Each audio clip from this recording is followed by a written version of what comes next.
राधे राधे दोस्तों। हम अभी बांके बिहारी मंदिर की पवित्र गलियों में हैं। यहाँ की हर गली में भक्ति की खुशबू है और हर जुबान पर सिर्फ राधे राधे।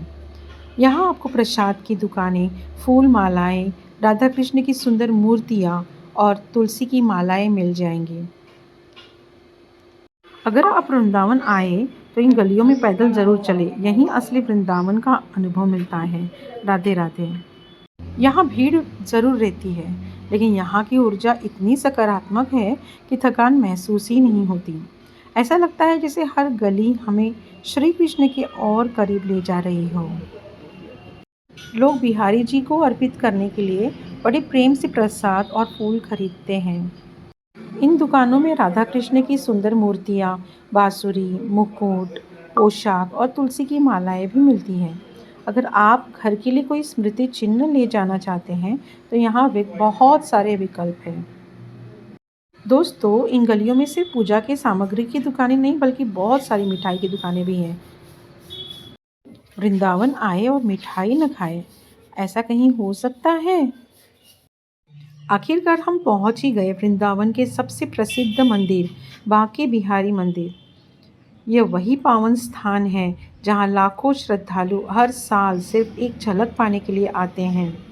यहाँ का माहौल देखिए, हर तरफ भक्ति, हर तरफ श्रद्धा।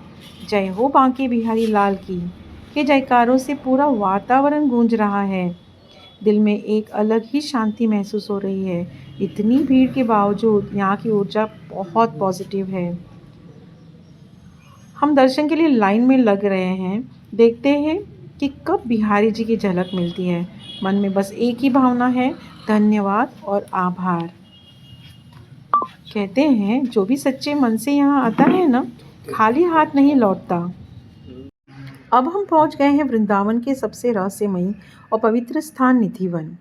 कहा जाता है कि यहाँ आज भी रात में श्री कृष्ण रास रचाते हैं, इसलिए सूर्यास्त के बाद यहाँ किसी को रुकने की अनुमति नहीं है। यहाँ के पेड़ भी साधारण नहीं हैं। आप देख सकते हैं कि ये पेड़ नीचे की ओर झुके हुए और आपस में जुड़े हुए हैं। मान्यता है कि ये पेड़ गोपियों का रूप है। यहाँ का वातावरण बहुत ही शांत और दिव्य है। जैसे ही आप अंदर आते हैं, एक अलग ही ऊर्जा महसूस होती है। लोगों का विश्वास है कि रात में यहाँ रास लीला होती है। यहाँ स्थित रंग महल में भी आज भी रात को प्रसाद रखा जाता है और सुबह वो बदला हुआ मिलता है। इस रहस्य को आज तक कोई समझ नहीं पाया। निधिवन सिर्फ एक स्थान नहीं बल्कि आस्था और विश्वास का प्रतीक है। यहाँ आकर मन अपने आप शांत हो जाता है।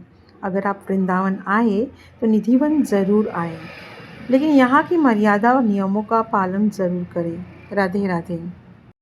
आप देख सकते हैं कि सभी पेड़ टेढ़े मेढ़े और आपस में लिपटे हुए हैं, मानो आज भी रासलीला की तैयारी में खड़े हैं।